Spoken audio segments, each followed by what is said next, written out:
He organized a workshop for faculty and students in areas like educational technology, TQM, business process reengineering, industrial engineering. He received a IST Best Engineering College Teacher Maharashtra Award in 2011 and Outstanding Engineer Educator Award in 2016 by Indo-USO Collaboration for Engineering Education. Also, he received a Shivaji University Gunwantar Shikshak Award in 2015. So, now I request of our resource person to start the session. Okay. Thank you very much, Mandre Madam. I take this opportunity to thank Rahul Dada Mahadik, Joshi Sir, Principal, and all the coordinators for inviting me for this session. I think in my 28 years in this area, first time I'm interacting or I'm interacting with this college. So I'm very happy. Thanks again. My session mainly focuses on the research design, the process of research, because everybody talks of a research, what research is, what to be called as a research, and when we go about doing the research. And also at the end I am going to take a small case study as to how to apply the research design or a research methodology to a particular small case which everybody understands. So I think I'll take a minute to change it to my presentation mode.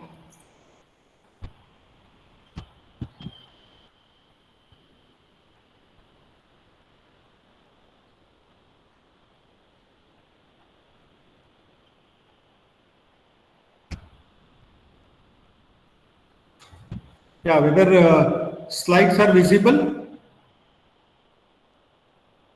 Hello? Yes, sir. Slide is visible, sir. Yes, sir. Yes, sir. Visible. Yes, sir. Slide is visible. The slides are visible. So, dear all participants, so the next 2 hours, even though it will be an online, I'll say that I'll give time to think you people on research.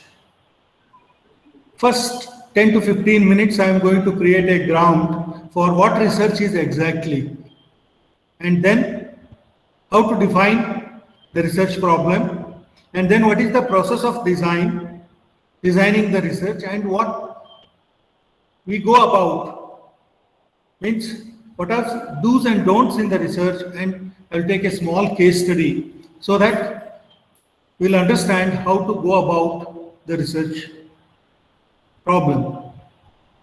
Just observe for 2 minutes. I'm not going to ask any questions. This is a railway bogie converted into a very good living room. Means it has become a posh living room. Number 2. This person is using a small hand drilling machine to run the mixer. Number 3, he is using air conditioning to cool the bottles.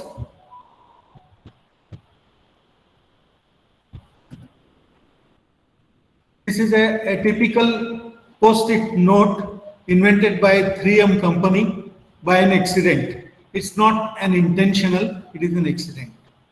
So looking to these 4 slides which I have seen, can we call them as research? Because always we are confronted with 3 important words: innovation, research, and invention.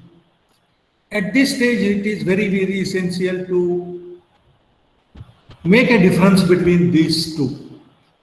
And our focus here is on research, not on invention for this particular session. That's why I have shown you these examples to differentiate what the research is. So that after going through the next 10 slides, you'll come to know what research is and what are all these 4 slides are all about. Now, before we talk about the research, we'll talk of a problem. What is a problem? Everybody complains that I have got a problem. I could not be able to do it because of this problem. I could not be able to succeed because of this problem. Because of this problem, I could not publish. Because of this problem, I could not be able to do this. Exactly what the problem is. Research is all about the problems. Research is all about how we are going to solve the problems. So, we start with a problem. Problem is nothing but a question raised for inquiry, consideration, or a solution. Because ultimately, the problem is to be solved to get the things done. That's why always the research starts with a problem. Then coming to what is a research problem? Problem is anything between it is the difference between the desired stage and the actual stage. Because if we expect something and if it is not able to happen as per the expectations, we see that there is a problem. For example, if we expect the sales of a particular company is say 100 crores, but it comes to 60 crores, then we say that, oh, there is a problem. We are not able to meet the target of the sales. So then there is a problem. For example, we mechanical engineers, since last 2 years, we are struggling for the admissions to mechanical engineering. Always every institute, they want the intake capacities to be filled. They are going to do many things, but ultimately, when we aim at 120 or 160, the admissions will be at very low level. We feel that there is a problem. So the problem is nothing but it is the difference between the desired state and the actual state. The focus of us is a research problem. A problem that someone would like to research is called as a research problem. Anything that a person finds unsatisfactory or unsettling, a difficulty of some sort, a state of affairs that need to be changed, we call it as a research problem. Problems involve areas of concern to researchers for conditions they want to improve always, difficulties that they want to eliminate, questions for which they want to see answers. All these are the problems, because ultimately the research starts with identifying the problem, what the problems are. Means the problems involve these aspects. Now, the difference between what it is, that is the current state, and what might or should be, that is the future state, that is the problem. Then what is a problem solving? We say that research is all about solving a problem. An individual or a collaborative process composed of 2 different skills, that is to analyze the situation accurately, means knowing more details about what the problem is, the causes of the problems, what are the implications of the problems, whether such problems have already occurred, what did they do to do this. Normally in research we call it as a literature survey. And second is to make a good decision based on that analysis. That is a solution. Means what type of solution methodology that we are going to adopt and how we are going to come out of the current problem situation. What we call it as a problem solving or a problem solution. So ultimately, whenever we face problems, there are the 3 actions that are involved. Many times, everybody, whether it is in our personal life, family life, or a professional life. So, when the problems arise, first is ignore them. It happens that even though there is a slight indicators regarding mechanical engineering admissions were on the decline since last 3 years, all of a sudden it has not happened. But most of us, because the admissions will be okay, direct second year admissions will be done. So we normally used to ignore the problem first. Unless it becomes critical, we ignore them. So whenever we are going to confront with a problem, the first thing is ignore the problem. Second is talk about them. Means always whenever we staff members meet or when the principals meet, when the faculties meet, always they talk of admission. So this year we don't know how the admissions for the conventional branches will be. Last year this was the situation. Once we talk, almost it shows that we have to do something about this. Talking itself is going to give you some aspects or the severity of the problem, so that always you try to get something which is useful for addressing the problem. That is the second step in this thing. This is the second thing what normally we do. The third thing is try to solve them. We take proactive steps. Okay, the problem is there, now we cannot stop this problem, but how we can combat this problem and how we can come out of this problem situation. So normally this is what we are going to do when we face the problem.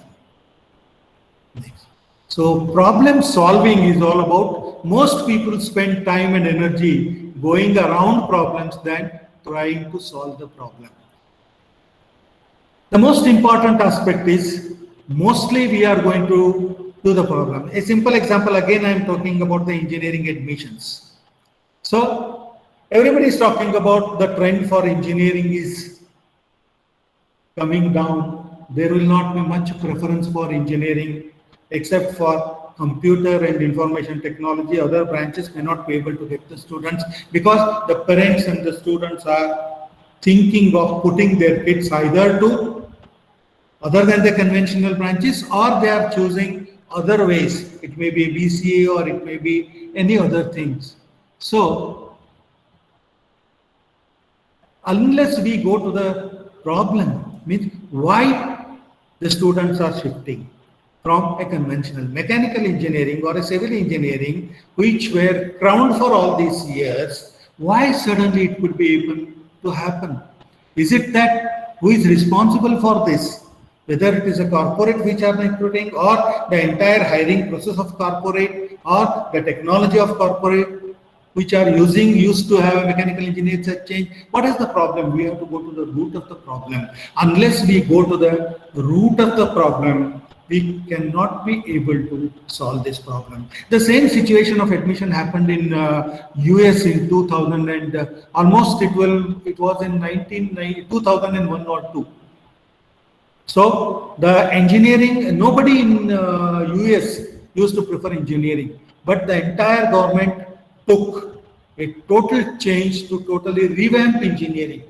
So the entire project they took up at national level, maybe the Purdue 2020 engineering project, or it may be an MIT project of the emerging engineer. All these top research institutes took an initiative how identifying the problem, why the engineering is going down, the preference for engineering is going down, and how we can address this issue. That's why they worked a lot. These are all, even the government funded this. That's why Purdue 2020, all this entirely, the way the engineering is being taught, the way the engineering is being approached, they changed. Now it is one of the preferred branches, or it is one of the preferred venue for engineering for the entire rest of the world, whether it is a bachelor's program or a master's program or the PhD program.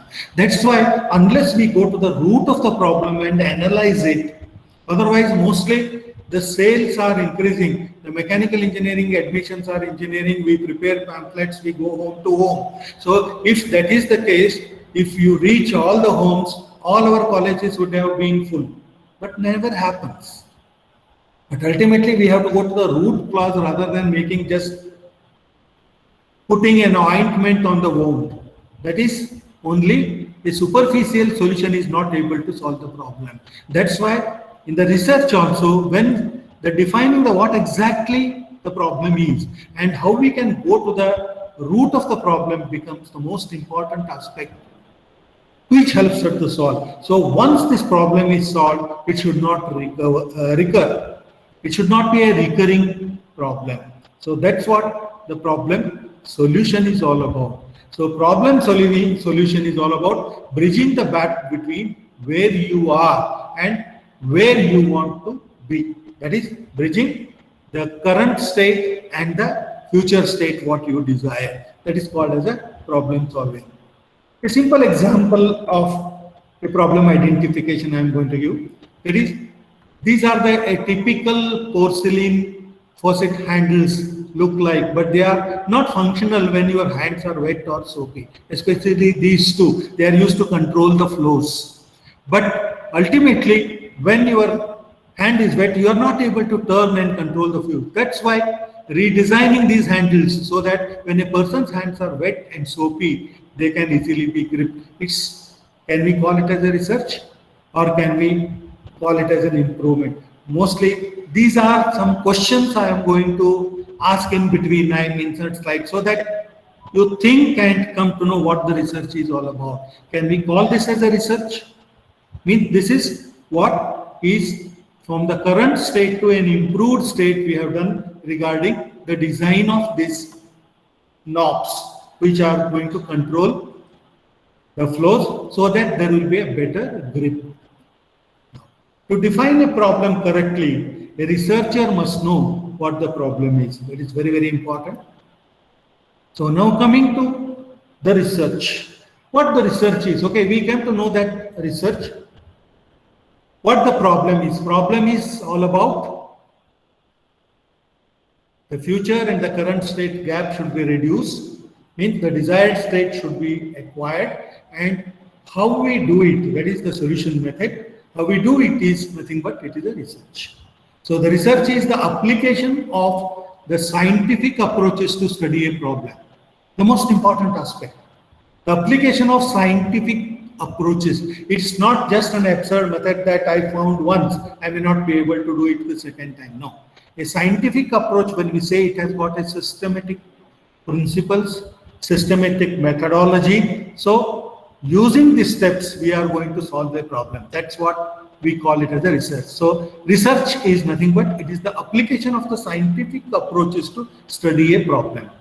Right from identifying a problem, doing the literature survey, defining the problem, designing the research, stating the problem, defining the hypothesis, testing the type of the research, whether we should go for experimentation, whether we should go for simulation, whether we should go for a survey research, or whether we should go for case operation, and then what data is to be collected, and then how we can use or process this data, whether using software or using technique, and ultimately how we disseminate the data, how we disseminate the solutions that we have got to the problem. This is called as a systematic or the scientific way. So when we follow this approach right from problem identification to the dissemination of the problem and the solution of the problem, we call it as a scientific approach. So research, what research is all about applying the scientific approaches to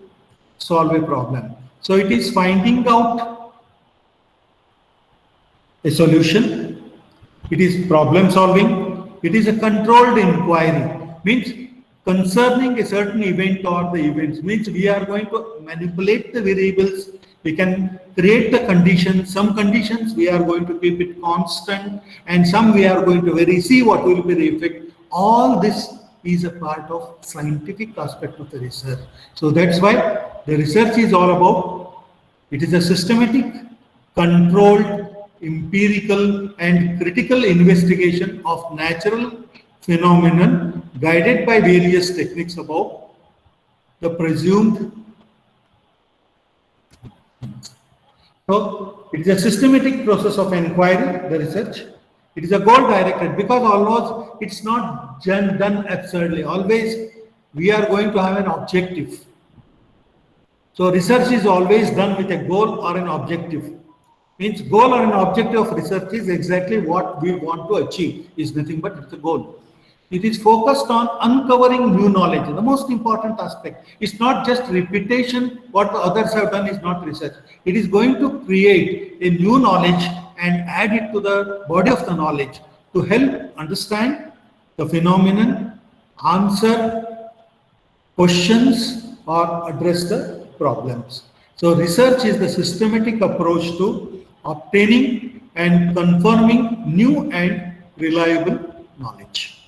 systematic and orderly, following a series of steps. It proposes, its purpose is creating a new knowledge which must be reliable. So this is a good definition which applies to all the disciplines, whether the research is in social science, whether it is a scientific research, or whether it is an engineering or a technology research. This definition holds good for everything.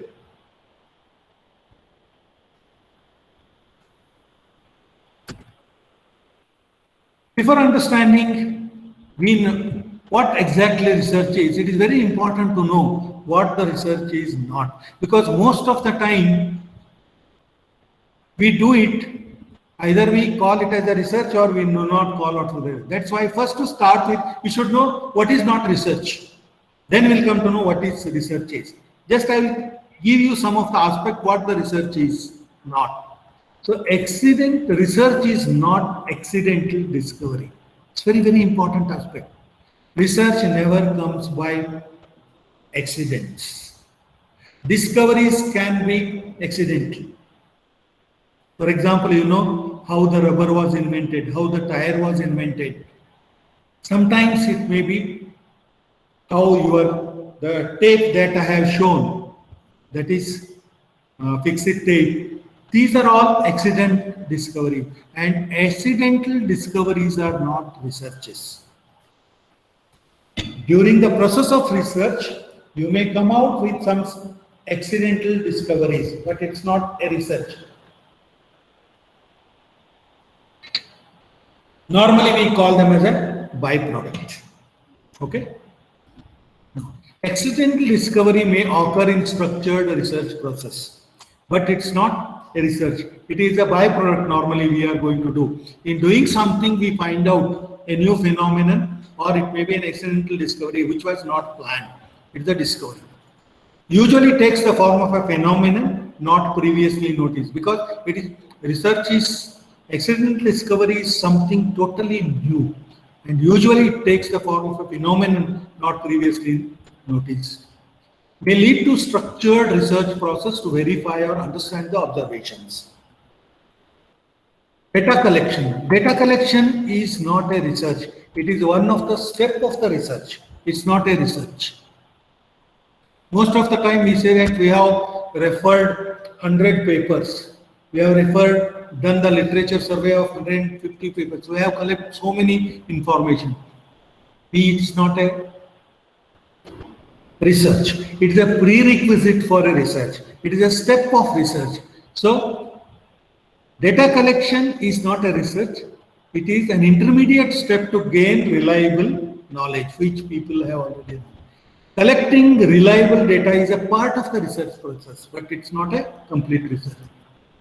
Then, searching out published research results in libraries, in results. No, it is not a research, but it is a part of it. It is a literature survey. Normally, it is a step in the research. This is an important early step of research, but it's not a complete research. The research process always includes synthesis and analysis, but just reviewing of literature is not a research. That's why we should be very, you are all teachers, researchers, those who are doing MTech, PhD, should be very clear what exactly a research is. Research, we should understand what the research is not, because all these together makes the research. Individually, they are not researches. These are all the small stepping stones or the building blocks of research. But just reviewing of a literature is not a research. These are all the steps in research. Now, what the research is now? Research, searching for explanation of events, phenomena, and relationships and the causes is the research. And this is the inquiry. What scientific inquiry, what we call it, this is called as a research. What, how and when and why things occur is a research. Are there any interaction between the various aspects that I'm going to study is a research. Research is a process, is a planned and managed to make the information generated a credible. Credible means people should respect, and it is authentic, it is reliable, and it will be a valid information. The process is a creative process. and it is circular because we start with the problem and we end with solving the problem. That's why it is a circular. Always leads to some more questions. That's why research is a continuous and continuing process. It never stops. So it stops somewhere, the next person is going to take up the problem where that person has stopped and you go about. That's why we do literature survey, do the gap analysis, and try to address the issues which you have not addressed. Whether when you are writing your PhD thesis or when you are writing your MTech thesis, always you are going to write the scope for future research. The scope for future research is all about, this is also a part of the problem which I could not be able to do it. Whatever possible, as per my scope of the research, I have done it. But those who want to explore further in this area, they can take up this and do further research. That's why always the researchers are going to write the further research. That is scope for future research. Now, basically there are two approaches to the research. One is called as a rifle strategy or a rifle approach. In this strategy, normally what we are going to do, a strategy in which the aim is to concentrate efforts on a narrow defined area. Means we are going to go deep into already a particular problem, so that we are going to go to the root or subject in order to achieve a clearly defined target. Means a smaller study we are going to define it, go to the root of this, identify the problem and small. This strategy is called as the rifle strategy. A rifle brings things into focus, takes a careful aim, and then only pull the trigger. Means in a small area we are going to focus and go deep into this. This approach is, it is the one approach. The second approach is called as a shotgun approach. In the shotgun approach, the shotgun shots a number of small bullets with the hope that at least some of them will hit. Means we are going to cover more scope and more areas, so that somewhere we are going to cover some aspects of everything. But now the trend is towards the other approach, so that we are going to go deep into this, suggest a solution, so that we are going to create a new body of knowledge rather than just collecting the information, analyzing it and putting it in the format which covers many of the aspects rather than a specific. Now, there are many types of research, just I will go through, especially from engineering the aspects. These two, application research is more important. Basically, there are two types of research. One we call it as a basic research. Basic research is all about what scientists are going to do, and applied research is all about what the engineers are going to do.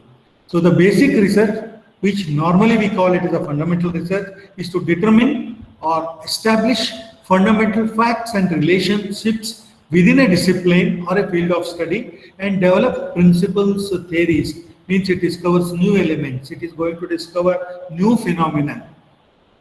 But ultimately, the outcome of this basic research, the engineers are going to use to apply it for practical utility. So applied research is called as a practical research. It is undertaken specifically for the purpose of obtaining information to help resolve a particular problem. The distinction between the two is basic research has little application to real world policy or real world problem, whereas the application is how we can use this basic research to solve the real life problems or practical problems. So basic research is directed towards developing new or a fuller scientific knowledge or understanding of the subject rather than its practical applications.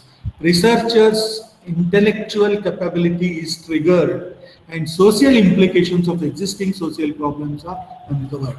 These normally we call them as scientists. So this is one line. Those who are going to do the basic research. But applied research is Also, it is called as an action research, directed towards the practical application of the knowledge. Theory may be supported, modified, or revised. New theory may even be provided, covers mostly the social science, the engineering, and other issues, entails large-scale studies with subsequent problems on data collection. So this is the difference between the applied research and this thing. Now, what exactly is the applied research? Applied research, any fact-gathering project that is conducted with an eye to acquiring and applying knowledge that will address a specific problem or meet the specific need. All definitions focus on the solving of a specific practical problems, that is practical research. Just this is a simple example. Basic university research, usually the academic research, involve the discovery of a new rubber compound formulation for use in automobile tires that is thought to improve durability and performance in all seasons. So they do in the laboratory, they test the various combinations, they improve the properties, and ultimately they come out with a formulation or a new rubber compound which is going to be more useful. But the applied research is applied college research, or the applied research is it involves driving automobiles fitted with tires of the new rubber formulation which is being done. That is the practical applications of this new material for tires.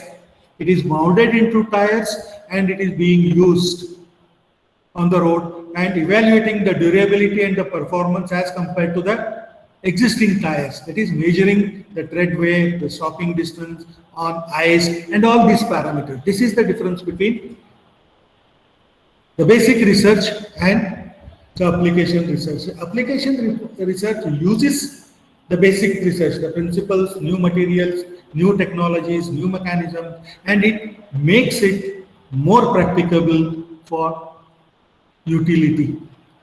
A simple example again, basic university research may involve the discovery of compounds in flaxseed that have disease prevention properties.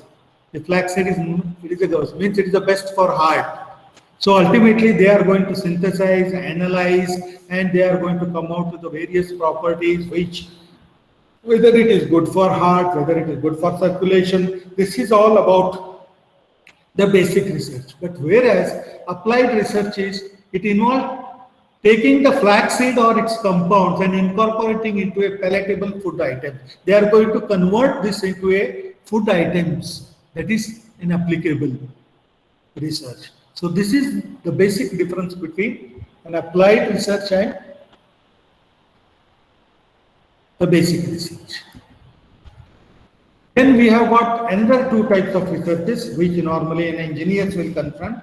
Descriptive research, the attempt to determine, describe, or identify something. Normally the management research or even engineering research, sometimes we use the case study approaches. All these are the descriptive approaches. The intent is often synthesis, which pulls knowledge or information together. Analytical research, the attempt to establish why something occurs or how it came to be. All disciplines generally engage in both descriptive as well as the analytical researches. We have got quantitative research. In this type of research, the data collected is generally expressed in numbers and graphs to confirm theories and assumptions. We analyze it. Ultimately, at the end of this, so we came to know about what the research is. Research is basically to solve the problem, and research is scientific because it starts and it uses scientific methods, and we have that pure research or applied research or a basic research. Study and research in pure science, that is meant to increase our scientific knowledge base, creating new phenomena, new elements, new materials, etc. Applied research is study and research that takes to solve practical problems. Applied research is used to find solution to everybody or every problems, cure illness, develop innovative this thing. So this is what is the research. So it may be a quantitative or it may be qualitative. Quantitative research uses numerical data, whereas qualitative data, uses the information, interviews, collecting the facts, creating or observing the scenarios, all comes under qualitative, or sometimes we are going to use a mix, that is qualitative as well as the quantitative. So this is what just we have covered up to this. And also the most important, which is going to bind all these things, is the ethical issues in research. Ethics in issues is most important. So ethics is all about the researcher's ethics, the participants, how truthful, right to privacy, the researcher purpose of research is research objectivity. All this is the ethical aspects of research also is going to be very much important methods, which normally we bind them and call it as a research process. So a research process starts with a research question, then a proposal, how we can solve this, then we design the research, then we go for data collection and the preparation of the data, then we data analysis, and ultimately we come up with the research outcomes, that is the solution. We apply it and we disseminate the research. So these are the various aspects in a research process. Just for a minute, I will halt because otherwise it will be continuous. If you have any questions, you can raise. Up to this, what we have covered. Any issues or any questions? Please ask the question. Just one or two questions so that I'll go to the next aspect. Okay, otherwise, if you don't have questions, we'll proceed at the end, we'll keep the questions. Sir, Yes. yeah. Good morning, sir. My name is Dr. Kiran Katre. I'm from Mumbai University, sir. Sir, just the question that how we can choose which type of method that we need to go for the research, like qualitative or quantitative. It is based on the research or it is based on the researcher interest. Ultimately, I am going to exactly you ask the right question. The researcher design, what we are going to do with the project, is all about once you define the problem, if you come to know that, state the problem, then you are going to formulate the problem. Means whether you are going to go for an experimental research, whether you should go for a simulation research, whether you are going to build a mathematical model to solve, or whether you should go for a survey research, depends upon the type of the problem that you are going to solve.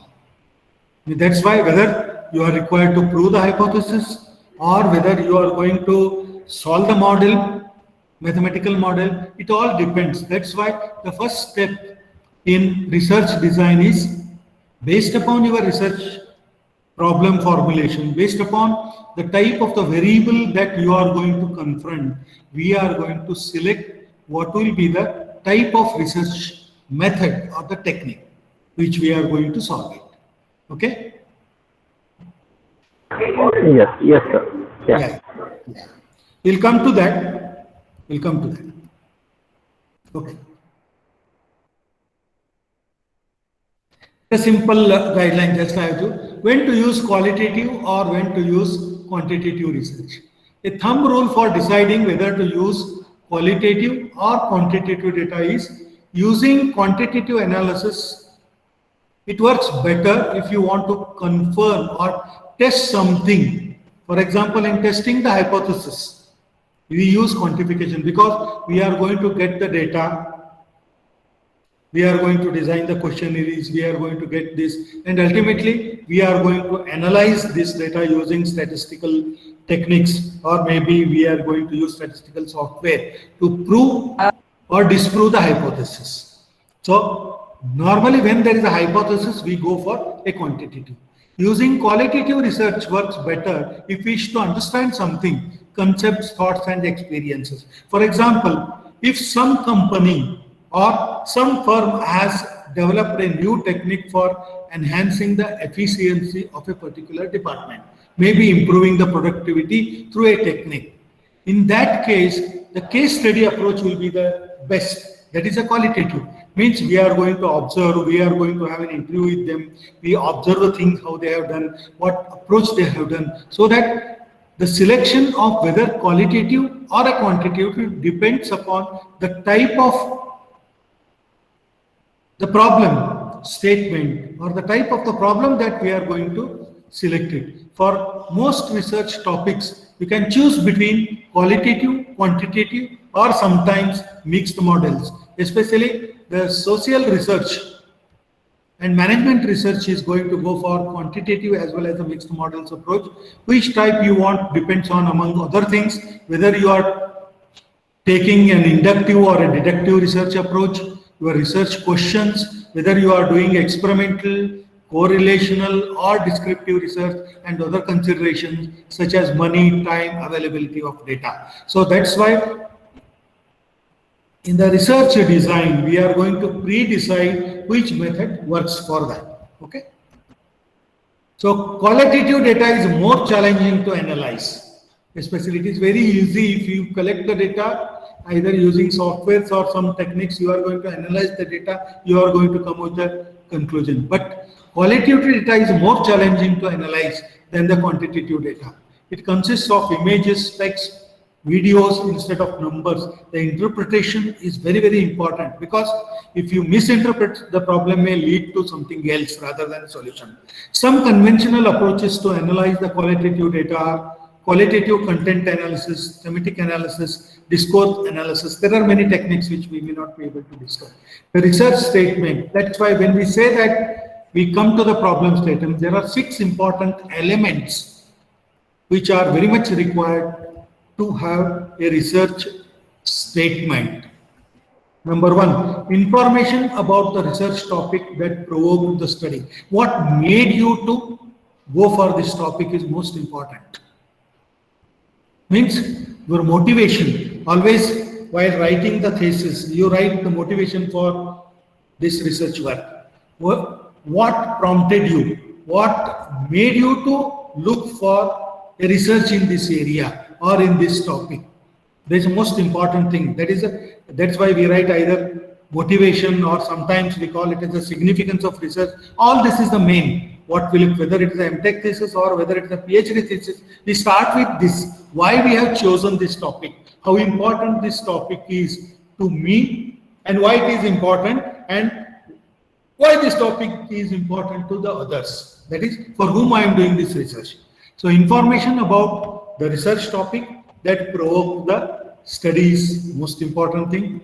The second, the scope of the problem. How many people are affected by it? That's why most of the time we are going to select a problem, especially for a PhD.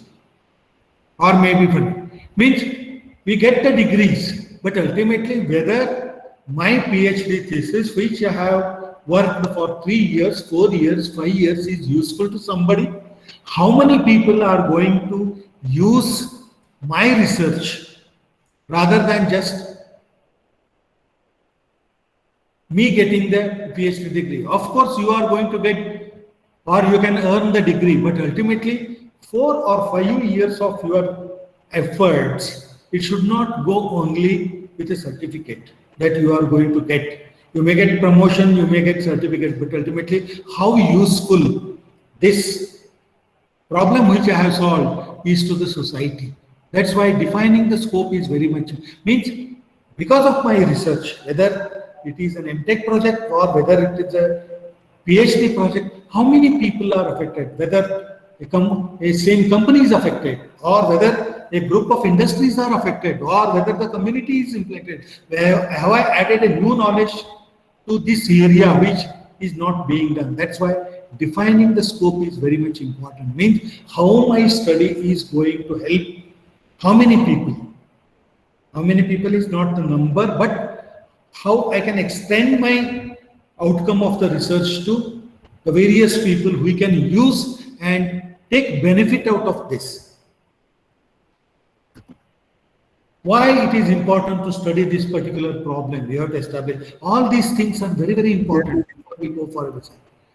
The overall, how the research domain would be influenced by the study, means what new I am going to contribute. Already people have done on this. It's not that everything will not be entirely new. That's why we are going to go for a literature survey. The literature survey is going to give you not to reinvent the wheel. Not to reinvent the wheel is a very common proverb in research. This means that what people already have done, you need not have to repeat it. That's why to know what various researchers across the various countries have done on this particular type of research problem, may not be exactly problem related to the problem, what methodology they have used, what techniques they have used, what are the outcomes, how that study is being utilized by others. All this is going to be very important. That's why we are going to do the literature survey. Literature survey is not to just write 10 pages what the others have done and what they have done, writing their names and year of publications and 2-3 lines before it. But ultimately, it is a good grasp of what they have done, and based upon that, what is the gap? Gap is nothing but what I want to do and what they have already done, how I can bridge this gap through my work. That is nothing but it is defining my problem based upon the literature review. So why it is important to study the problem? How the research domain would be influenced by the study. The general characteristics of the population of interest means where I want to apply this research, whether it is for industry or whether it is for any other purpose, the overall goal or the aim of the study or the question to be answered. So these things, 6 things are to be very carefully analyzed before you go for your PhD thesis or any research work or any research proposal, even you send it for funding agencies. What they look for is only this. A simple next means how to state the problem. The problems are there, but ultimately stating the problem is the most critical aspect in any research. So just a simple problem statement I have taken from one of the journals. See the problems, how they have stated it, how clearly they have stated this problem. You will come to know what research he might have done or what research he is going to do based upon this problem. Hazardous noise is an important occupational health problem because it leads to hearing loss and may lead to increased stress and other deleterious physiological effects. More than 30 million workers are exposed to hazardous noise on the job. Use of hearing protection devices, specifically earplugs, is known to reduce the noise exposure and prevent noise-induced hearing loss. There are, however, relatively few investigators who have examined factors related to the low use of hearing protection by workers. See the problem. The problem is, the broader area is nothing but it is a induced hearing loss due to noise during the workplace. Even though the companies, they are going to use the techniques, means they are going to give the earplugs, they are going to give some other devices to put in their ears so that the level of the noise will be reduced so that their safety of their ears will be protected. But in most of the situations, the workers will not use it. That is, the main reason is, even though the management or the safety departments of the companies are providing them and taking trainings and what will be the various factors which are going to influence how to use these earplugs, but they see that it is a nuisance on their job. Because of this wearing, maybe it is going to affect their work always, they stop wearing this. So because of this, they slowly start developing or induce hearing losses. This is the problem. The problem here is not the sound, but it is a management problem, how to educate the workers to use the protective devices safely, correctly, so that they will not be under the danger of induced problem, whether it may be gloves, whether it may be shoes. So this is a typical problem. It is a social problem or a safety problem rather than a technical problem. But a technical person can see that, okay, once the noise is created, then the question of reducing it. Why can't I reduce the noise or create an MBS where the noise will be minimum? In that case, he goes for how best I am going to reduce the noise from the machines itself or the environment itself. These are some of the issues. Means this is how clearly we are going to define the problem. Problem statement is very, very important. Then stating the research purpose. The research purpose is nothing but it is the specific aim or the goal hope to be accomplished. Means at the end of the research, what I want to achieve. Means it is the purpose. It reflects why the problem is being studied. It should be stated in a very, very clear way. A simple example I am going to give you, example of a purpose statement. The purpose of this study is to examine the relationship between nurses' job satisfaction and tendency to leave. Again, it is a social problem. Means they want to establish the correlation between the nurses' job satisfaction and tendency to leave. When people are going to leave or change the jobs when they are not satisfied with the job. So here the study is all about how you can establish the relationship between the job satisfaction and people leaving the organization. You are going to establish the correlation. That's why you are going to have defined the various aspects of job satisfaction, what normally we call it as a variables. And then the outcome will be the leaving the job. Then using the regression analysis, you are going to build a model. By collecting the information, you are going to solve this model. So how clearly the purpose or what you want to achieve is established. The purpose of this study is to examine the relationship between nurses' job satisfaction and tendency to leave. So clearly we should be able to speak. Otherwise, we make so long the problem. At the end, even we get confused what the problem is exactly. Then the research question. It is a direct rewording of the statement of purpose phrased interrogatively rather than declaratively. Means in case of research statement, we declare. It is a statement in sentences. Whereas in research questions, we are going to question mark. That is, it is an interrogatively we are going to speak. Questions that are simple, direct, invite any answer and help to focus attention on the kinds of the data needed to provide that answer. For example, that nurse's problem. The research question here is whether the nurse's job satisfaction and tendency to leave are related. Question mark. This becomes a research question. Means whether yes or no, we have to prove it. So this is the difference between the statement and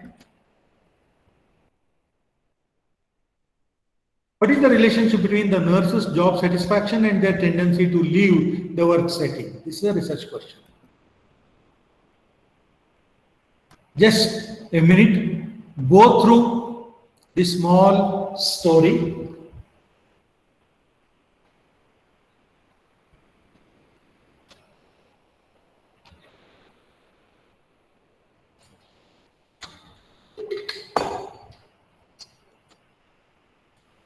Just I'll read for it. Somewhere in the Middle East, a man owned 17 camels, his entire wealth. He had 3 children who helped him in his transportation business. While on one of their trips, the father fell ill at an oasis. He called his children to his side and told them his last will. The oldest child was to have half of the camels, means he was talking about the distribution of these 17 camels amongst his 3 children. The oldest child was to have half of the camels, the middle child 1/3 of the camels, and the youngest child 1/9 of the camels, which represented a fair share of the time each had helped the father in his business. Then the man died. After the cremation, the children were faced with the problem of how to divide the camels according to his father's wishes. They were 17. The discussion soon centered rather heatedly on how to kill and cut up some of the camels to come up with the specified shares, because it is half, 1/6 and all. At this moment, an old man arrived at camp, hungry and thirsty, and with a camel in the same condition.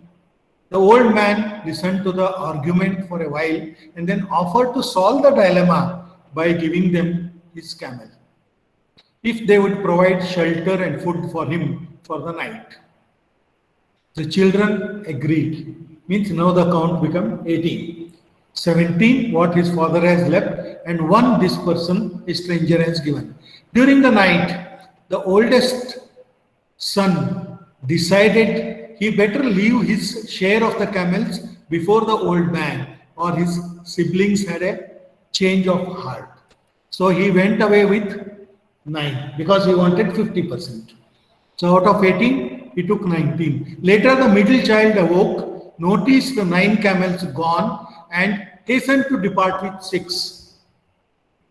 In the morning, the youngest child, noting that the others had helped themselves to their inheritance, took the allowed 2 camels and bid farewell to the old man with thanks. The old man then resumed his journey with his well-fed and rested camel. What is the real problem here? Sometimes the problems are so easy. How do we identify and formulate this problem? In the research also, just on the lighter side, it is a creative problem solving approach. It has appeared in a journal. That is Creative Problem Solving and Engineering Design. McGraw-Hill 1999, in a book, this problem is given. This is a creative problem solving. But ultimately, in the same case, in our continuous research problem also, we are required to use the type of variables. It is called as extraneous variables. Sometimes we are going to take help of those variables which are going to enter. They may not have much of the role to play, but they are going to act as a catalyst. So likewise, the most important thing in research is defining the variables. So there are categories of variables: independent variables, dependent variables, extraneous variables. So if we are able to properly define the variables and their role, then the things will be easy for us. Coming to the process of research, there are 5 important steps in research. The process is initiated with a question or a problem. It is called as a step 1. That is defining the problem or identifying a problem. Number 2, goals and objectives are formulated to deal with the question or the problem. It is step number 2. Then the research design is developed to achieve the objectives. Number 3 means how to solve the problem. Number 4, results are generated by conducting the research. Interpretation and analysis of the results follow. So these are the 5 scientific steps to take up any research problem or a issue. So the first, we start with the problem. All problems are opportunities in disguise.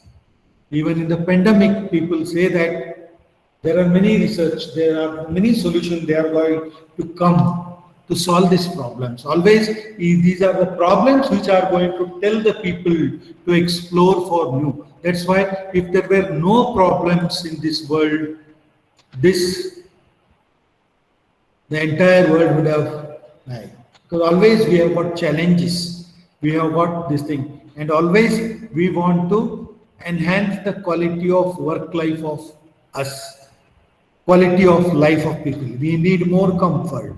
We need more new items to consume. That's why constantly we are looking for new things, new materials, new products, new services, new technologies, new gadgets. So that's why the problem is always looked upon not as an hindrance. Because problems are there, we will be able to develop the solutions to come out of these problems. So when we say problem is nothing but it is the gap between what we expect desired and what it is. Inconsistencies between how the system is expected to perform and how it is actually performing. The inconsistency is referred to as a gap. So the research is done to bridge this gap. Something gone wrong. So these are the 4 ways how the gaps are being addressed. So something gone wrong, because here we wanted the performance as consistent horizontal, but ultimately at this point it came down. So there is a gap between what we expect and what is expected. Second, raised expectations. So up to this everything was well, we are at par with what is happening, but because of something the change has so fast that the expectations are out. There is, because of the change in expectations there is a gap. So there is, because of double whammy, because we are going in different directions, there is a gap, and ultimately it never did work right. Always whatever we are going to do it, it's not going to work. So that's why there is a gap. So addressing these problems scientifically is the research topic. These are very, very important aspects. Research topic is the broad general area expected to investigate. It is a broad idea or a concept from which many problems may be delineated. Then second is the research problem. There is a hierarchy for this. Research problem, a situation or a circumstance that requires a solution to be described, explained, or predicted. It is an unsatisfactory situation that wants you to confront. If there is a knowledge gap in the area that needs to be investigated, the research problem identified this gap, whereas the research topic is simply a broad area of interest. The research problem identifies what is problematic about that topic. Research statement. A statement specifies exactly what is being studied. The research statement should include 6 important elements. Information about the research topic that provoked the study, the scope of the problem, which I am repeating it because this is very important at this stage also. I said in my first half an hour again, the same slide I had put, because at this stage it is very important now understanding what the problem is, what is the problem statement, and these are the things why it is important to study the problem, the overall goal of the problem, how the research domain would be influenced by the problem, and the overall goal, general characteristics. Example of a problem statement.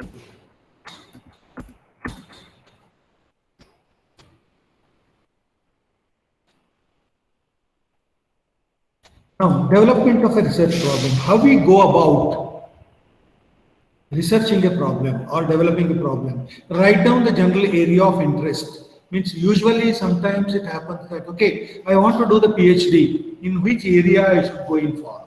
Or I want to do the MTech, in which area I am going to do? Write down the general areas of interest where you want. At this stage, it doesn't matter if the terms used are broad or specific, abstract or concrete. The important point is to put ideas on paper. The list of ideas can be classified into interesting topics, familiar topics, reflexing topics, feasible or not feasible topics, and then choose the most suitable one to work with. Then contemplating the ideas, then explore the phenomenon by examining the following 8 areas: the topics, situations, problems, precipitating factors, how it is exactly viewed or perceived by the researcher, what are the responses of others who are involved in the situation, the personal involvement in the situation, emotions felt, values and biases, what contribution the research would offer. So you narrowing the topic is the next. Then reviewing the related literature at this stage may throw light on greater details: theoretical framework, methodology, data collection methods, data collecting tools, data collection techniques, and sampling methods. All this is being addressed during the research design. So research design is all about this aspect. That is the methodology, data collection methods, data collection tools that we are going to use, data collection techniques, and sampling method. Review of literature will also help to identify what is known and what is not known about the research problem. Therefore, the research problem could be specified and stated at this point. These are the safety and other issues which are also to be considered during this research.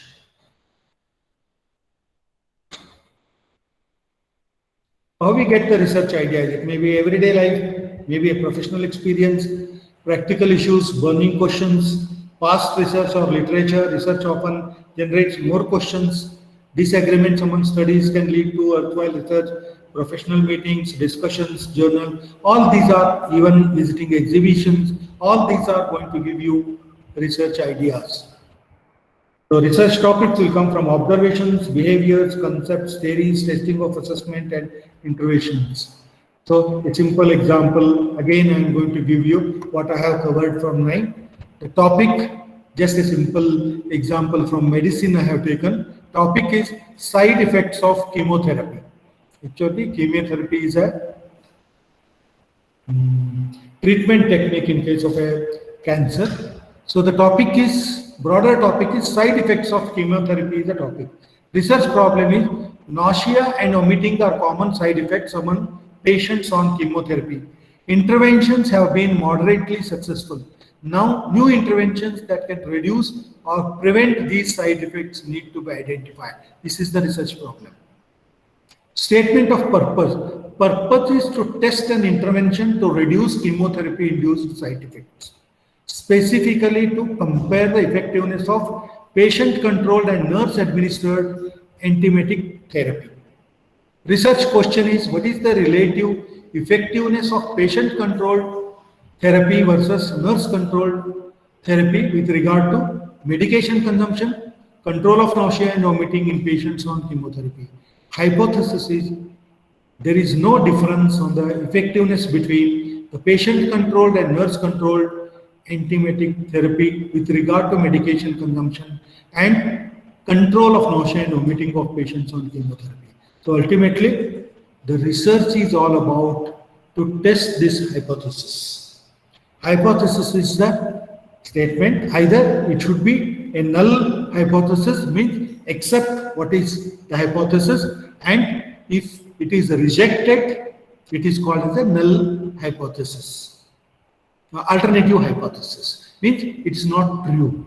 So for that, once the hypothesis is then we are going to select a method, whether we go for experimentation, whether we go for case approach, whether we go for survey, and then we collect the data and we are going to do the measurement and we are going to do the analysis, and we use analysis technique, whether it may be ANOVA or whether it may be a regression analysis, to test this hypothesis, and we come to know whether this hypothesis is true, means whether it is tested or whether it is not true, and then we disseminate in the form of research. So this is how we come to the research. So many people are going to have the 5 steps again, they are clearly written in different ways. Identify the research question, initial review of literature, basic research approach, identifying population and sample, designing the data collection plan, selecting or developing data collection instrument, choosing a method of data analysis, implementing the research plan, and interpreting results. So number 6 here to number 10, we call it as a research design. So research design is from step number 6 to number 10. That is, once you formulate the hypothesis or have a model, then determining the basic research approach, means what type of research method I should go in for. Then identifying the population and sample, then designing the data collection plan, selecting or developing data collection instruments, choosing the method of data analysis. From 6, 7, 8, 9, and 10, we call them as a research design. Then implementing the research plan and interpreting the results. These are the 12 steps in any scientific research. The same thing I have listed. Now coming to the research design.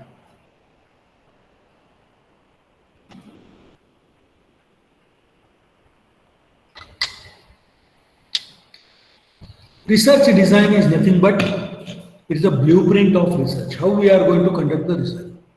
Decisions regarding what, where, when, how much, by what means concerning an inquiry or a research study constitute a research design. I said step number 6 to step number 9. 10 there. In the last slide, they define. The research design is a master plan specifying the methods and procedures for collecting and analyzing the needed information. Design includes an outline of what the research will do, from writing the hypothesis and its operational implication to the final analysis of the data. So it is an overall systematic plan of research.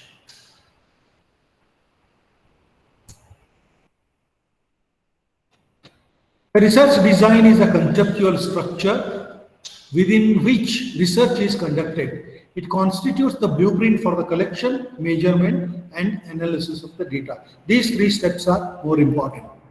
The research design provides the backbone structure of the study. It supports the study and holds it together. The research design refers to the researcher overall plan for answering the research question or testing the research hypothesis.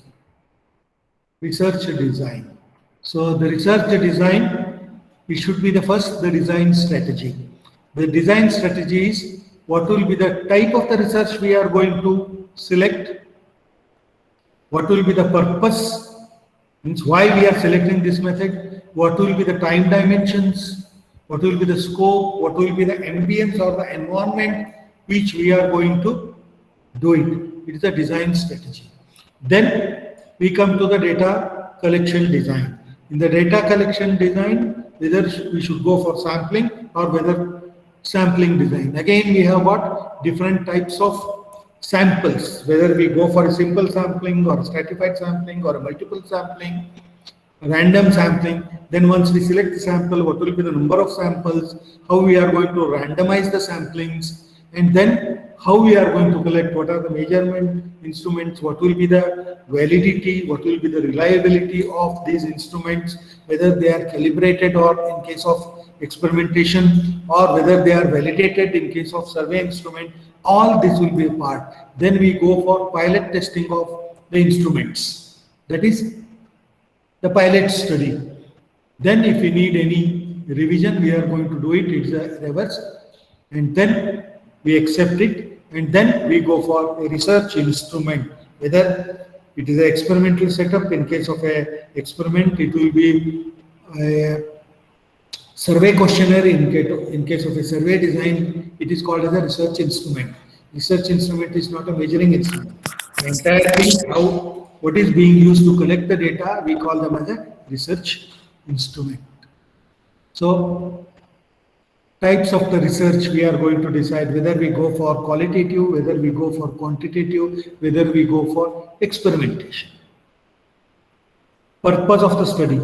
Again, what will be the purpose of the study decides the type of the experiment. When we go for experimentation, normally we go for experimentation when we are required to manipulate the independent variable and see what will be the impact of this variable on the outcome or the result.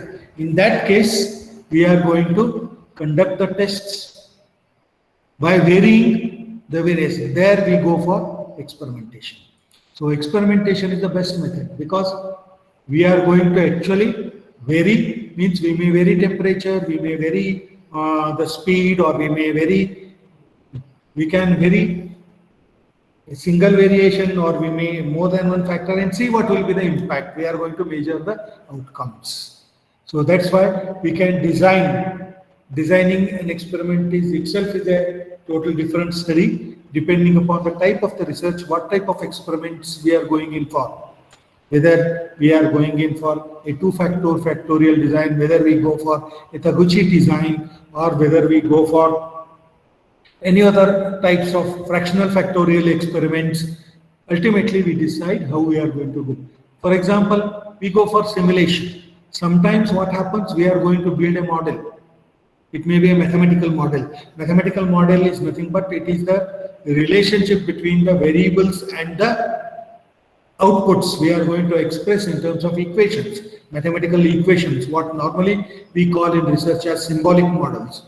So these equations sometimes cannot be verified experimentally. In that case, we go for simulation. So we are going to use simulation packages to solve this. We build a simulation model and solve this. So, and when a large data is to be covered, especially the social science or maybe a marketing data, we go for survey instruments, we go for field study, we go for exploratory study or case approach. It all depends upon the type of the problem. Sometimes we are going to go in combination. We are going to use empirical research plus experimentation and simulation because it needs more than one research method to validate the results. There we are going in for more than one approach. So it will be a multiple type of approach we are going to adopt. So the purpose of the study decides the type of techniques we are going to study, whether it is a simulation, experimentation, or exploratory or case studies. Then descriptive studies, research is concerned with finding out who, what, this, causal studies, cross-sectional studies, then statistical studies, all this is we are going to study. So qualitative research techniques, these are some of the techniques which I have listed. These are comparing qualitative research with a quantitative research.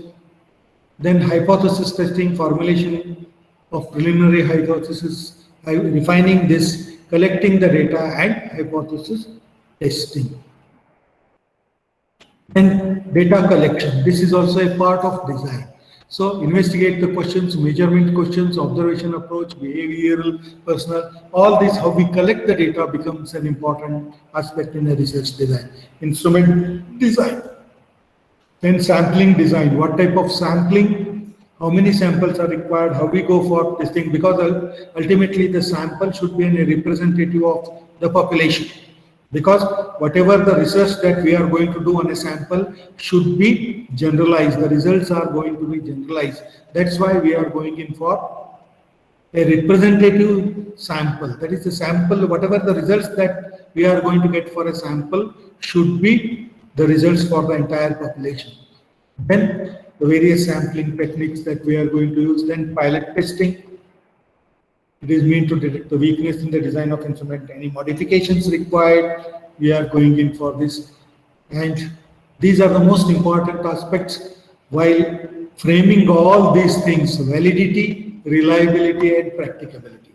These are the three most important aspects when we design.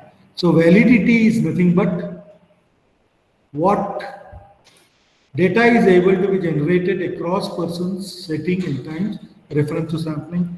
There are external validity, internal validity, reliability, and practicability. These three things are most important thing.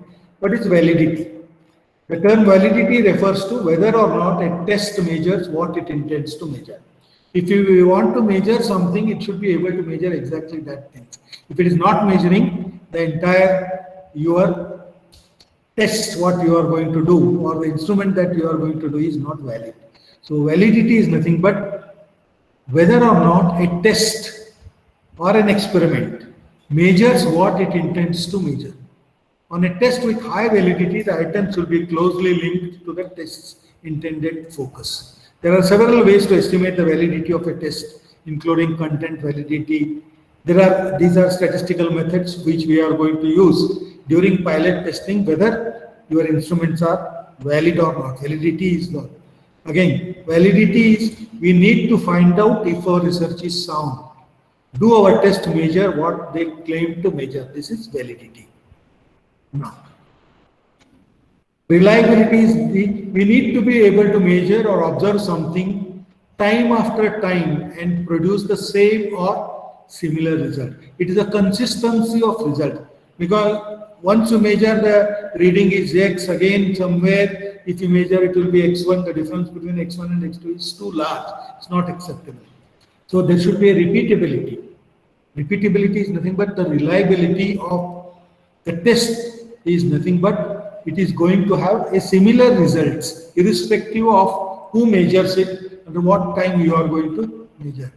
So reliability is the extent to which an experiment, a test or any measuring procedure shows the same result or repeated trials without the agreement of independent observers able to replicate. So this is the reliability. Validities and reliability are most important. The third is nothing but, so there are many ways how we can improve both the reliability and the validity. Validity and reliability are closely related. A test cannot be considered valid unless the measurements resulting from it are reliable. Likewise, results from a test can be reliable and not necessarily valid. So the third is practicability. It refers to the economy of time, effort, and money in testing. In other words, a test should be easy to design, easy to administer, easy to mark, easy to interpret. So these three aspects are very, very important in designing the experiment. So designing of research, nothing but based upon the problem statement, based upon the hypothesis, you are going to first select the type of the research technique or type of research, whether it is a experimental research, whether it is a simulation research, whether it is a exploratory research, or whether it is a case approach, whether it is a survey design. Or sometimes you are going to use a combination of this, and then the data collection plan, then sample selection, and then pilot testing. And once you test the pilot, you are going to see that all the plan that you have done, it is valid, reliable, and practicable. All these aspects together, we call it as a research design. Okay. Now, I will take a simple example to illustrate. It's on the lighter side. I was too serious to talk about these steps. I will show you a simple case study, how this can be applied to using a Hindi film.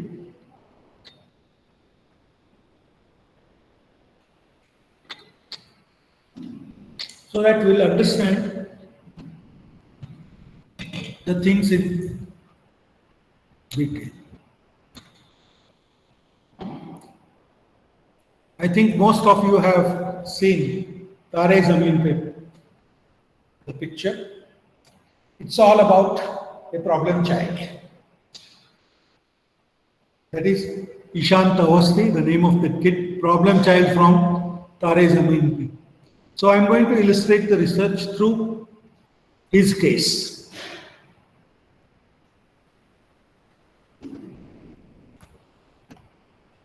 What is the case?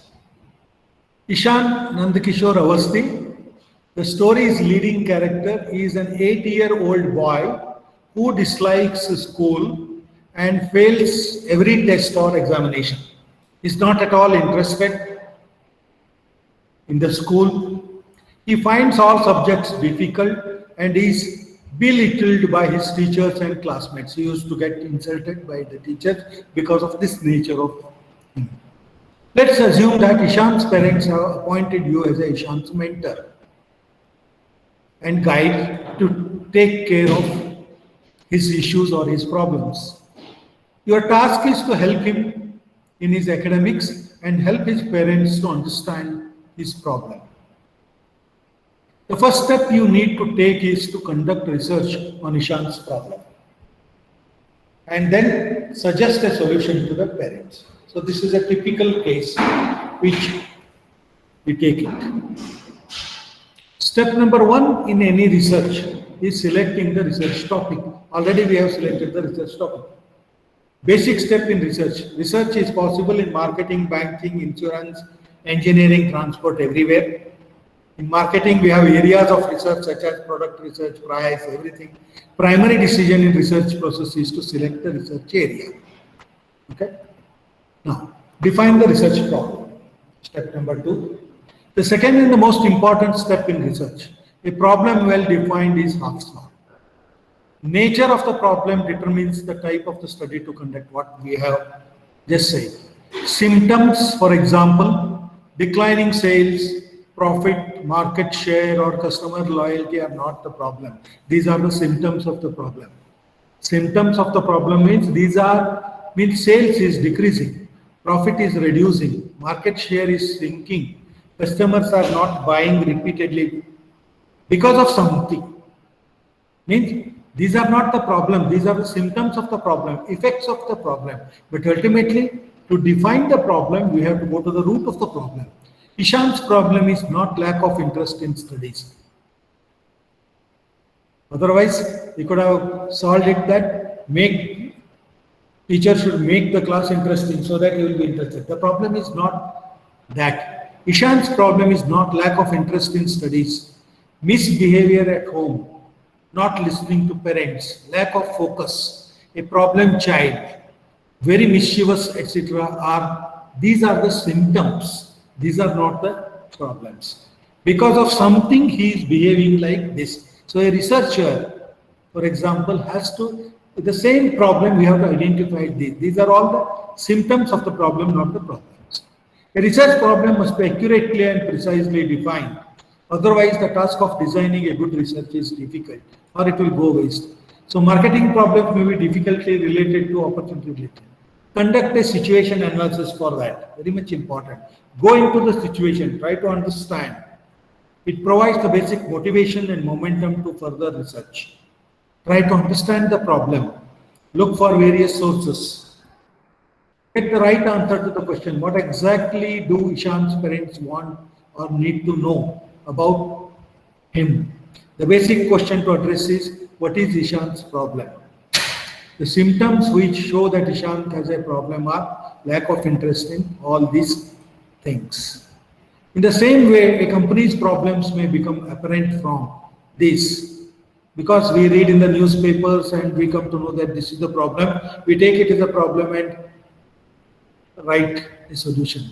But it's not the real problem. It is it covers the problem. Once the symptoms of the problems are detected, then going into the details is most important. Conduct some initial fact finding to determine the nature of the true problem. Talk to others about the problem. Conduct a preliminary literature search on the problem so that you will get to know more about the problems. In the initial stage, the problem may be recognized in a very broad and general form only. This may restrict the research program from being comprehensive design. Both the researcher and the marketing manager need to work together to formulate the problem into a precise and definite statement. This fact-finding exercise helps the researchers to refine his educated guess to be more accurate problem statement. Because once you state the problem correctly, 50% of your research is being done. So in case of Ishant, professor, his teacher speaks to Ishant's parents, brother, friends and other professors regarding the entire behavior. He discovers that he is finding it difficult to read and write. Thus, he comes to a conclusion that he might be suffering from a typical disease, dyslexia. This is a preliminary conclusion, what his teacher came to know. Establish a research objectives. Step number 3. If you don't know what you are looking for, you don't find it. Research objectives are related to and determined by the problem definition. In establishing the research objectives, the researcher must answer the following question. What specific information should be project provide? If more than one type of information will be developed from the study, what is the most important one? What are the priorities? When specifying the research objectives, development of hypothesis must be very useful. When achieved, the objectives provide the necessary information to solve the problem. So our objectives in Ishant's case, what they state is, What is the diagnosis for this particular disease? Dyslexia. Has anyone ever suffered from dyslexia? How did they manage this disease?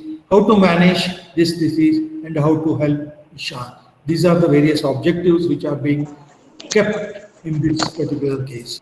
So then the fourth is the research design. Research design steps involves the development of a research plan for carrying out the study. There are a number of alternative research designs.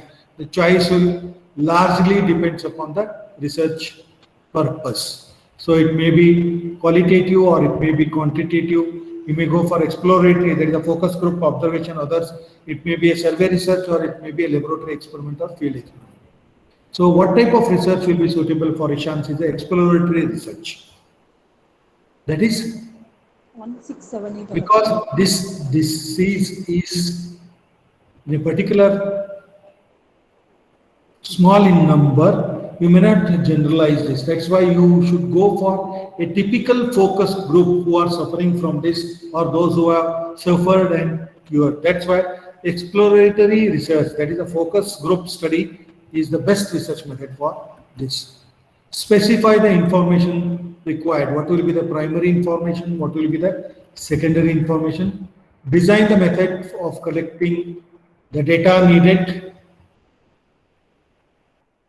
Design the questionnaire. You need to have questionnaires to collect the primary data and primary distance. So sample questionnaire is in this case is in how long do you know Ishan? What does Ishan like? What is he good at? What does he like? Which subjects does he find difficult? Does he understand the first time that you tell him, or do you need to repeat what you say? All these type of questionnaires can be given with whom you are going to interact for further details. Then decide on the sampling plan, selecting the target audience. The researcher must determine the criteria. You should be able to find the respondent to take a part in the study. Manage and implement the data collection, which will be the interview method or a data collection method. Then analyze and interpret the data. Means the raw data that you are going to get, you are going to analyze it, maybe computer based or now the packages are available. So communicate the findings and implications. The researcher has to submit a written report and often make an oral presentation to management of the client. In conducting all the marketing research activities, the marketing researchers must adhere to the ethical standards, whether it's the marketing research or any other research problem. This is a small case study just to again acquaint you with all the 11 steps. Now the forum is open for discussion. You can ask questions, doubts.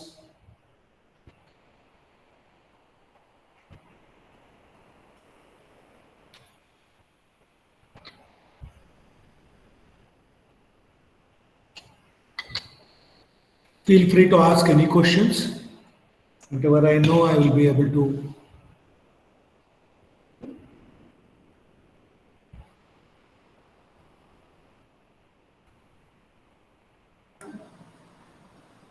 If you have any question, please ask.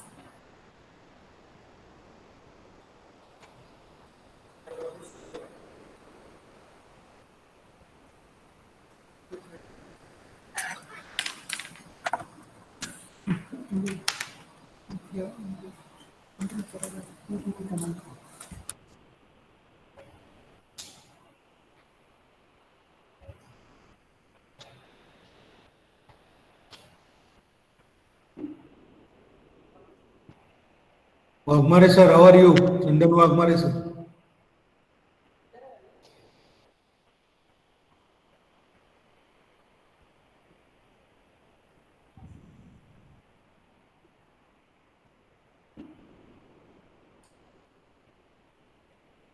Participant, if you have any questions, please ask. Unmute your mic.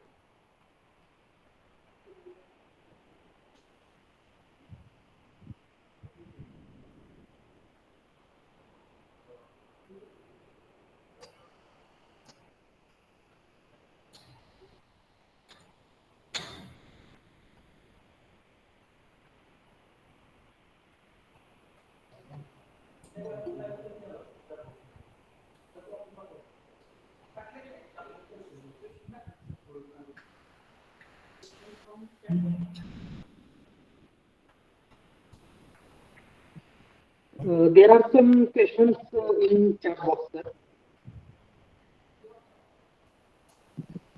They are asking the chat box. One question is, sir, from Okay. Yes.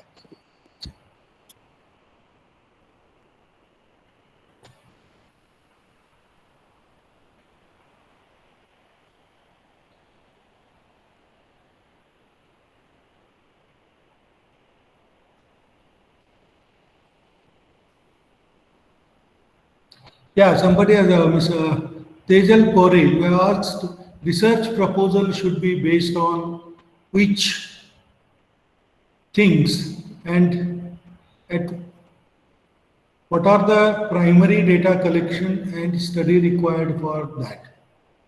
For example, nowadays even the PhD projects are also funded.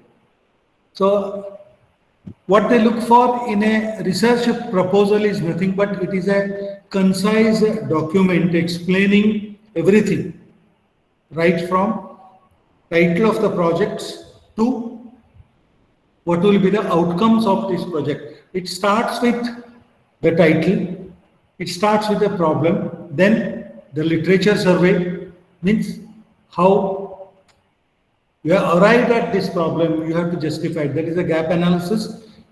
And then you go for the research methodology. Always there is a difference between, they ask for both. Research methodology is different from research methods. Methodology is an overall approach, right from problem identification to the solution. Methods are nothing but these are the techniques.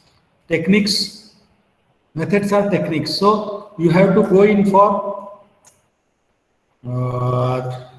stepwise the process which I have done. The 5 steps you have to go for this, and ultimately at the end of this, how your research is going to be useful, means whether you are going to come out. That is the dissemination, especially if you are giving it proposal for funding agencies. The 3 aspects are very much important. Number 1, how you are going to clearly mention the objectives, because they are more interested in the objectives. Once you define the problem, what you want to achieve out of this research, that is the objective.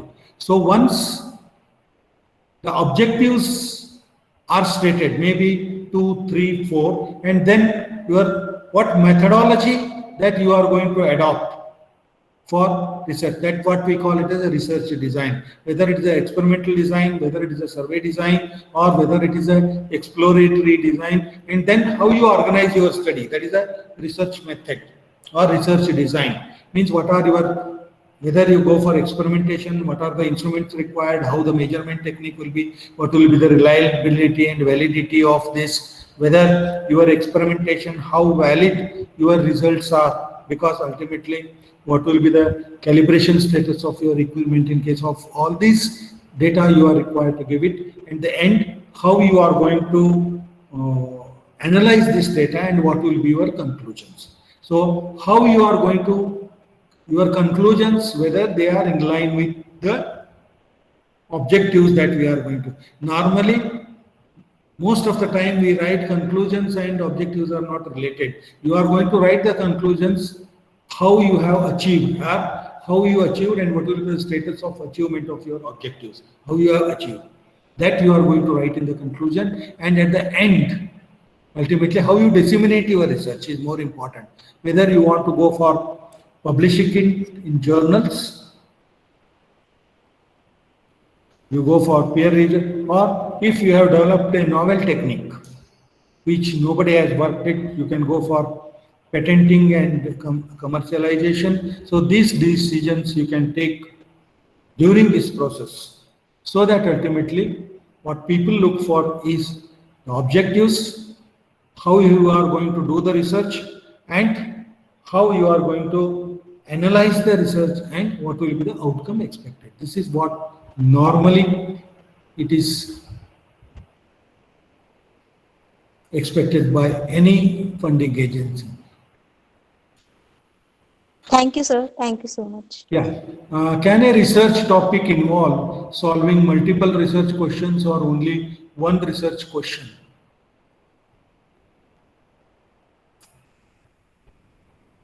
It's a good question because sometimes a very clear problem statement cannot be done with a single question. That's why we are going to break the problem statements into 1, 2, or 3. But always there should be a relationship between this 1, 2, and 3. These are called as the sub-problems. 1, 2, 3. The main problem you can break into sub-problems, and by solving all these sub-problems, you are going to attack the main problem normally. So it's not that, not necessarily it will be a single hypothesis. Sometimes we can make more than one hypothesis also. We can have more than one formulation of the problem. We can have more than one research questions also. It's not that only one.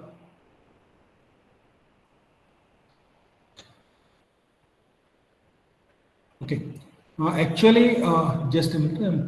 My topic is on dynamics of agricultural development and food security. And my question, how do I find my research problem in my area?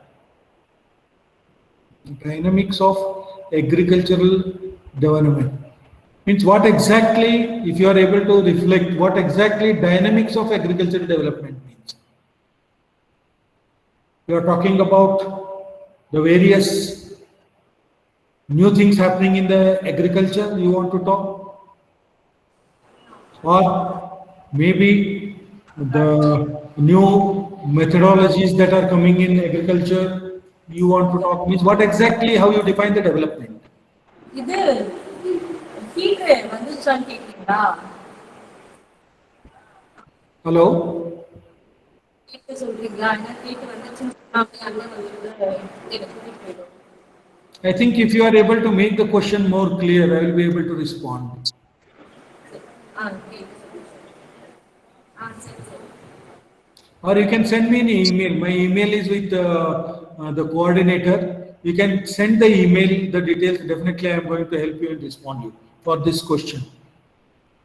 Because some of my MBA students we have got agri-business management. Some of my students are working in these areas. We will be able to help you, definitely.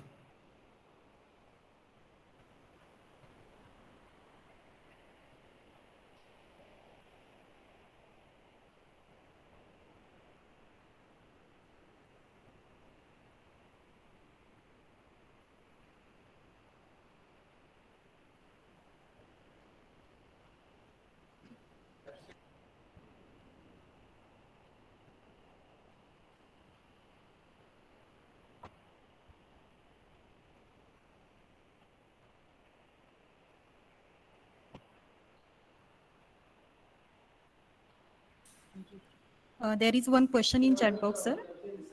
Yeah. How can design questionnaires? What kinds of tools can help? 1 minute. How can design questionnaires? What kinds of tools can help? Okay. Questionnaires mainly they are used for survey research, where you are required to reach large number of people indirectly. You may not be able to, especially in case of a survey instruments. So the biggest problem is how we are able to design this, because there is a lot of change in perception, the way we are going to write the questionnaire and how the respondent is going to take it in a double meaning. Because the meaning with which we are going to write, sometimes we may not be able to do it.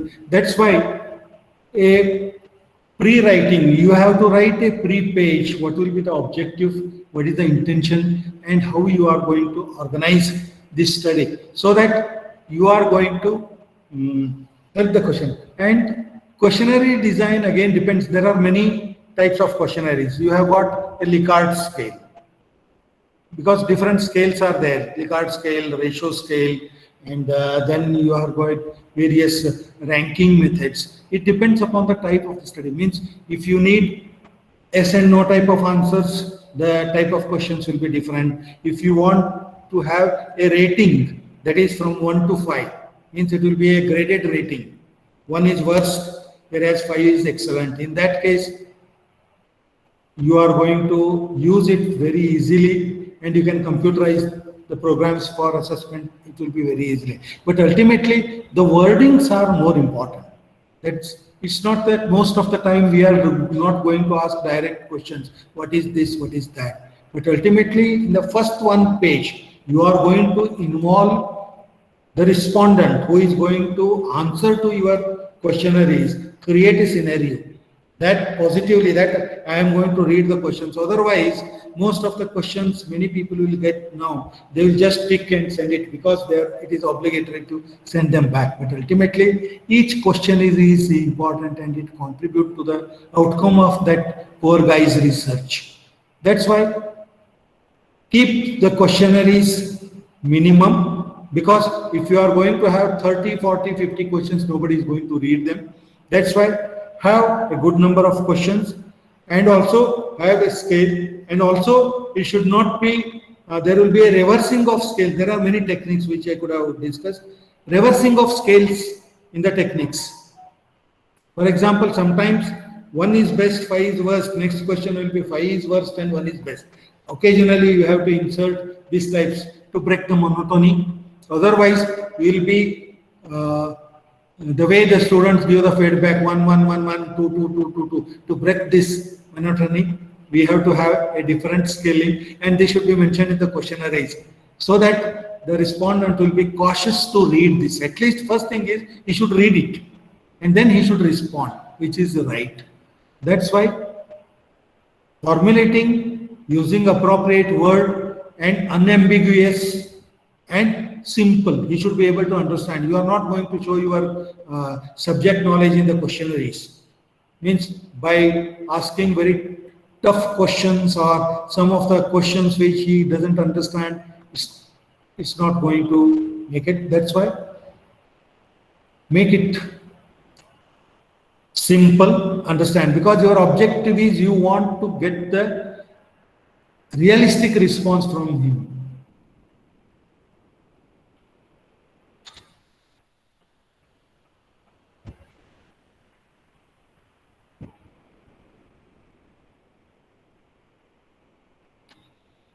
Yeah, thank you, Mr. Jamil Dabir, sir, for your response.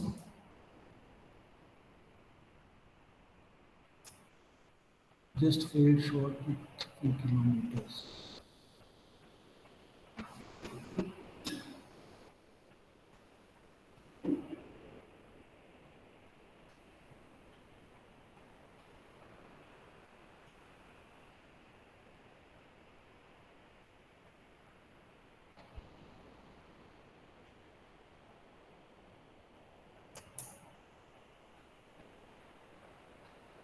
Yeah, there are some good guidelines, some good books for designing the questionnaires, especially those who are doing research in social sciences, maybe in management. There are many good books I can suggest. Please email me. There, even they have given some samples for different situations. It may be for consumer survey or it may be for any other technical survey, how we are going to design the questionnaires, how the wording should be. There are separate books, because even it is an art to design the questionnaire. It's not just casual that I'm going to write 10 questions and ask the answers. You have to spend a lot of time, study, and then frame the questionnaires. That's important.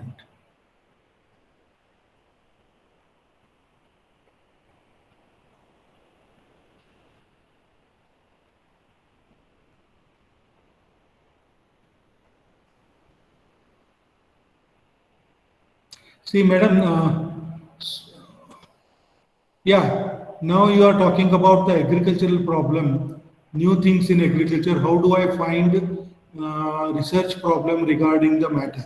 Okay, you are talking about the new things in agriculture. It may be a new crop pattern or it may be any other thing. But ultimately, especially one of the studies, if you if you are taking from the management side, is how all this is going to affect either the yield or either these things, all how this dynamics in agricultural reforms is going to help the increase in yield of agriculture. You can take up a cross-sectional study state-wise, or you can have a comparative study with respect to Indian agriculture system and also what they usually practice in other developed countries or in other agro-based companies. Such type of things also you can take up. For that you can go in for a lot of secondary sources are available for you, including the statistics to support your study claim. It is a sort of a developmental research you can take up. And it is a good area to start with.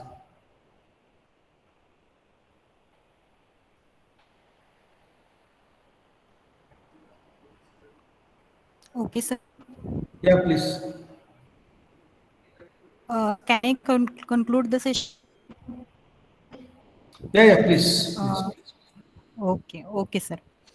So very good afternoon to all. On behalf of Nana Saheb Mahdi College of Engineering, PET, I would like to thank of our resource person, Dr. M.T. Telsang sir, for this informative and wonderful session.